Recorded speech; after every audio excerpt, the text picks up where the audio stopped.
Сәлем ютубтағы оқырманым. Міне бүгін тағын бір керемет юбканы тігіп үйренетін боламыз. Жерде ремень, былай ременьмен қадайтын болады. Оны да заново үйреніп аласыз.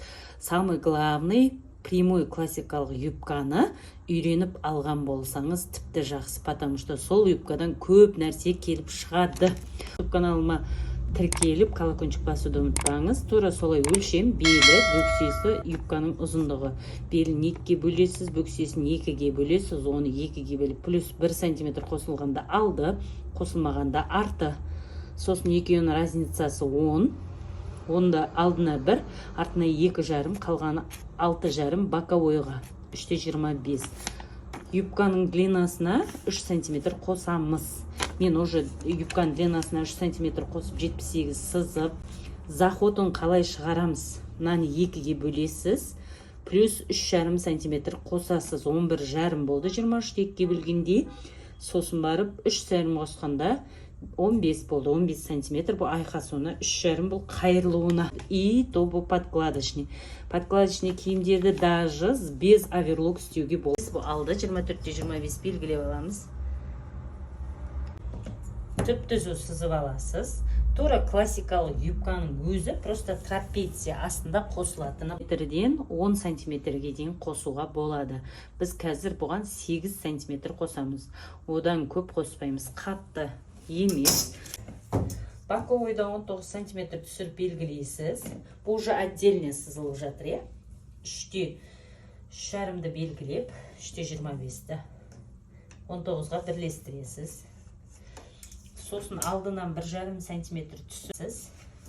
Мына жағына былай сызып тастамайсыз. Бұны бүктеп болып, сосын кесіп тастайтын болады. 8 сантиметр. 8-ді бөксеге бірлестіресіз. Міне бұл трапеция юбка. Сантиметр қия. 5,05, 1 сантиметр ғана вытычка шұқырлығы. Енді бас қойып шығамыз. Мен өзім үйренгем осы сәл молдау қоюға. 1,5 сантиметр қоссаңыз болады запасқа. 8 өлшегенде шамалақ көтерілген болуы мүмкін. Міне көрдіңіз ба? Қосылған жақ көтеріледі. Қосқан жеріңізге дейін алып тастайсыз. Алды. Айқасатын жері запақы. Өзінен қайтарылады, өзінен запас қойылады, осылай қайтарылады. Тіккен кезде көретін боласыздар. Қазір подкладында қиып көрсетем. Алдындағы вытычкасы. Қазір енді біз артыны сызатын боламыз, но біз экономдап сызамыз. Тағын бір түсіндіріп кетейін. Экономдау үшін мен тігісін сәл азайттым. Мына 19 сантиметр түсіп, 23,5 қоспаған түрін сызып алдым. Мына жер 23,5, міне 23,5. Жоғарысынан 23,5 белгілеп, 19 сантиметр түсірдім. 23,5-ті белгілеп, плюс 8 сантиметр, плюс 2 сантиметр тігісіне қалдырдым. Жерден 3,5 сантиметр кіреміз. 3,25. Осыны мынаған бірлестіресіз, запасқа емес. Мына жерден 9 сантиметр кірдім. Арты бүктеулі, вообще арқасында тігіс болмайды бұнысында. 13 сантиметр. 1,25, 2,5 сантиметр. Вытычка шұқырлығы. Ең оңай юбкалардың бірі. Мына жерден 1 сантиметр түсесіз артынан. Алдынан 1,5, артынан 1. И сосын мына жерге әкеп бірлестіресіз. 2 сантиметр запас қойып, жаңағындай 78-ді өлшеп аласыз. Қайта бір түсіндірейін. Мынау алды, мынау арты.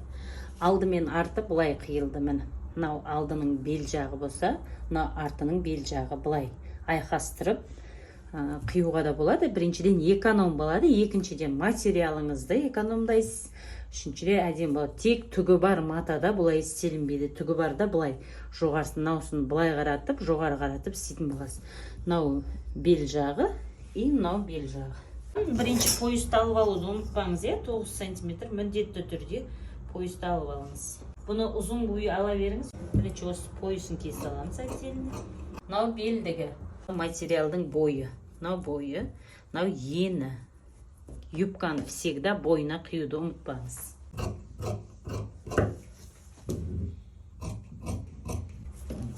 Мынау артығын алып тастайсыз.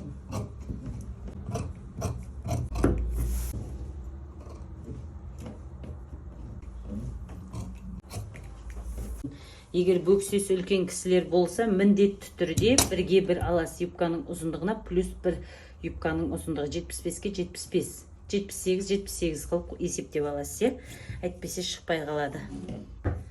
Міне достар, подкладын тура өз сияқты қойып аламыз. Вытяжкаларын өз жағына, бүктеу жағына қоясыз, жағына қоясыз. Кромкасына 3 см алып тастайсыз, өйткені 3 см былай қайырылатыны бар, білетініз шығарсыз. 3 емес 2 см алып тастайсыз. Осыны тура осылай қылып қиып алатын боламыз. Бірінші өзінде кесіп алыңыз, міндетті түрде.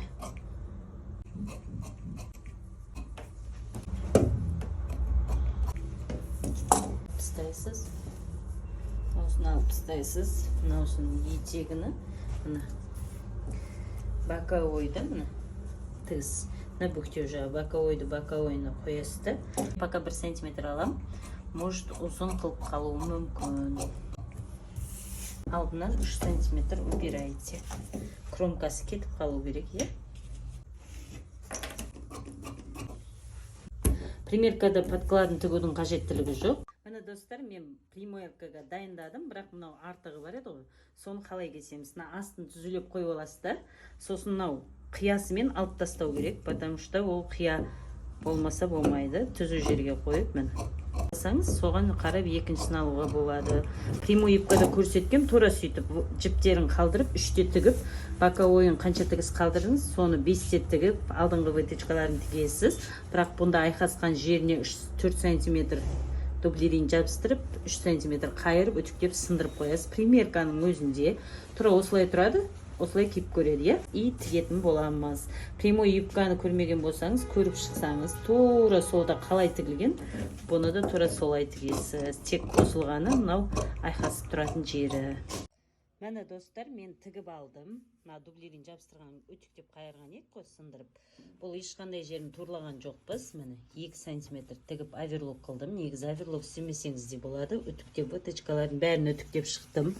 И подкладын тоже тура екі жағын тігіп, мен оверлок қылдым. Негізі оверлок істемесеңіз де болады. Енді бұны былай аударып аласыз. Мен тіккенді көрсетіп жатқан жоқпын, потому что видео өте көп ұзақ созылып кетеді екен. Қысқа түсіндіріп өтіп жатырмын. Прямой юбканы көріп шықсаңыз болады. Прямой юбкада бүткілдей тігуді көрсеткенбіз.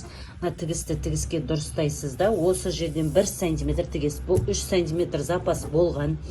Бұлай қайырайын десек, клиентке ұзындығы ұнап қалды. Осы күйі қалдыратын болды. Соның үшін 1 см тігіс қыламыз.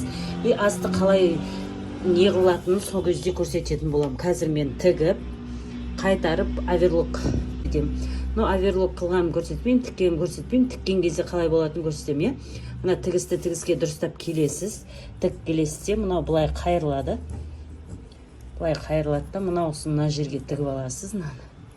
И потом осы жерден былай тігілетін болады. Екі басыны и астын тігіп аударасыз. Бел жағы қосылмай тұрады. Сол кезде мүлдем ешқандай жерінде ашық жері болмайды, закрытая. Подклад закрытая болады и әдем болады. Міне достар, біз поясын тігіп жатырмыз. Тура прямой юбкада қалай тігіледі, тура солай. Дублерин жабыстырасыз, бір жағына оверлок қыласыз, утюжить етесіз. Бұл неге тігіс кесілген, отдельный бір кішкене ленточка тігіп аласыз. Себебі бұда қастырып тұрады, мынаны тігіп қою үшін. Былай тігіп қоясыз, бұл осылай тұрады. Мына бетінен екінші жағынан келіп жатқан нені ұзына бойы қалдырасыз да, былай қадайды. Осылай қадалу үшін.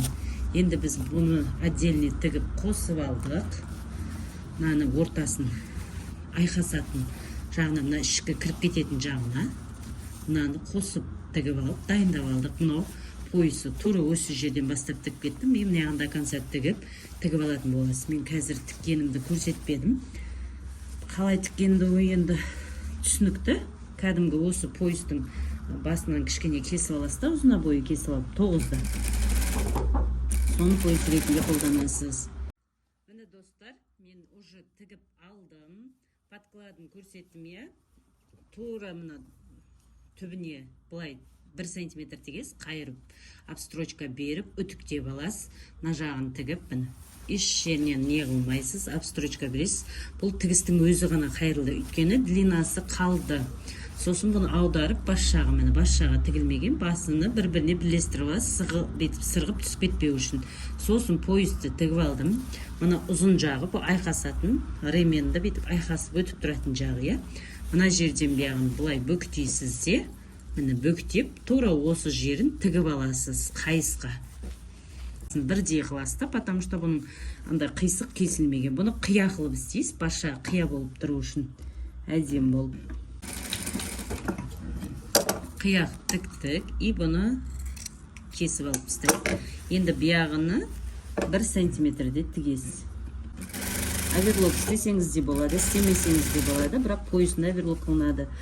Поясыны қалай тігу керек екен, қалай дайындау керек екен, прямой юбканы бір қарап шықсаңыз, білетін боласыз. Мына жерге жеткізіп тігесіз, болды. Соны аудару керек.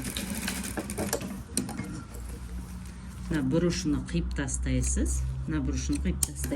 Енді бұны аударып алатын боласыз. Атверкаңыз болса, сонымен аударсаңыз.